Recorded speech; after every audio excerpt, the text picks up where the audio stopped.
Hello everyone, my name is Azadeh Sohrabi. I am a PhD student at University at Buffalo, and today I'm presenting my work on evaluation of optimal blade design and operation for horizontal axis wind turbine.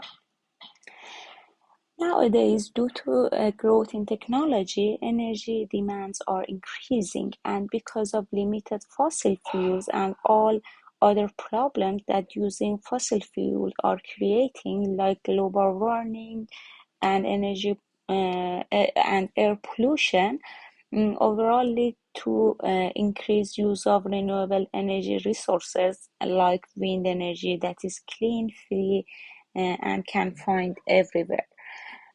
As use of wind energy grows, the productivity of wind turbines becomes important, and there are lots of interest and research about wind turbines. Especially, there are lots of project interest in using CFD to improve the performance of wind turbine. CFT has some benefit in comparison to experiments like the time, and also with CFD you can model complex 3D flow field, and you can visualize the flow field easily. In this study, computational fluid dynamics is used to model wind turbine. For developing and creating CFD framework, the National Renewable Energy Laboratory wind turbine is used, which has two blades, and all the characteristics are shown in this slide. Also, the size of a wind tunnel is represented. The CAD model is created in Autodesk Inventor software. The governing equation include conservation of mass and momentum. Also, because we are dealing with a high Reynolds number, we have turbulent flow, and the K omega SST model is used to model the turbulent in the system. ANSYS workbench is used to create mesh. The mesh is polyhedral mesh. Also, the regions closer to the blade use very fine cells, and coarser cells are used further away from the blade. Also, to resolve the boundary layer, prism layers were attached to the blade surface to capture the flow details near the void, and 15 prism layers are applied. Also, dynamic mesh was used for the rotational model. The computational domain to represent the wind tunnel in which NREL tests were performed is representing here. Also, the inflow represents the wind speed that is come in, and also it come out at the ambient pressure. The side walls are set to no slip wall. So, in this slide, to determine if the numerical solution is sensitive to cell size, in this slide, the mesh sensitivity result are showing. So, the pressure coefficient at different location on the blade, which different mesh resolution plus the experimental data, which shows with the blue dots are showing here, and the result has a good agreement with experiment. Also, the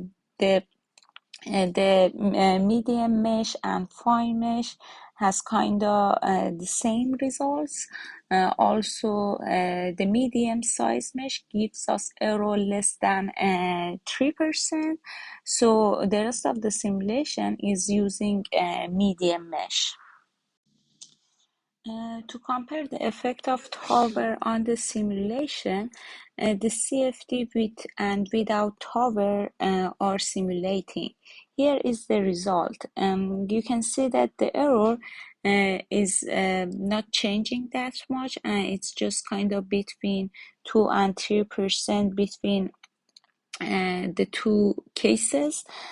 And the only thing that changed having tower is just the computational cost. So for the rest of simulation in this study, uh, all the models doesn't have a tower to decrease the computational time.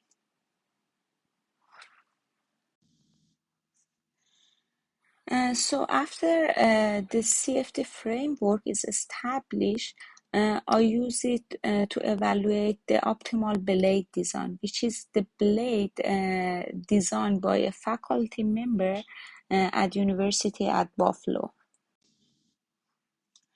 This is the optimal blade. The way they design it, they use the BM theory. And the problem with BM method is based on several ideal assumptions, and it's 2D. So it doesn't visualize a 3D flow field, and basically is not accurate enough. So what we want to do is to use CFD to do 3D flow visualization and basically get more accurate pressure on the blade. So in this slide, we are showing the velocity magnitude between the two blades. So if we compare the results, we can see that both NRL blade and optimal blade has a tip vortex and well-defined helical trial of eddies. And however, we observe some differences between NREL and optimal blade, especially at the root. It can be seen that the vorticity near the root is stronger for an optimal wind turbine. The optimal blade has an additional helical trial of eddies near the root, and the vorticities attach for a longer time and are more stable than those on the NREL blade. This slide shows the pressure distribution on the blade for both NREL blade and optimal blade. It can see that optimal blade provide higher pressure gradient on the upper and lower surface of the blade comparing to NREL. Also, if by quantifying the torque and thrust values for different velocities and pitch angle for both NREL and optimal blade, it can see that the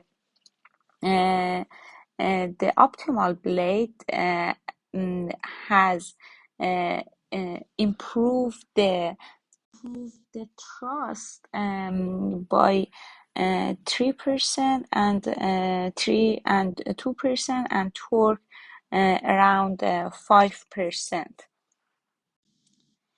In this study, we found that CFD predicts of thrust, torque, and pressure showed remarkable agreement with the experimental data released by NREL.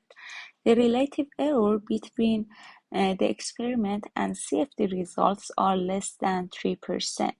Also, for showing the tower effect on the simulation, it shows that the differences between the thrust predictions for the rotor-only simulation with the experiment were approximately 3%, while using the whole turbine, the difference was 2%. Also, for evaluating the optimal twist blades, we found that the aerodynamic loads on the blade showed that vorticity field around the optimized blade was much stronger than that around the NREL blade. Also, the safety results were compared to predictions made using BM and showed that the power increased by 6% for the optimal blade in comparison to NREL blade. This work was performed in part of at a university at Buffalo Center for Computational Research. Also, I would like to thank the School of Engineering and Applied Sciences at University at Buffalo for their financial support. Thank you.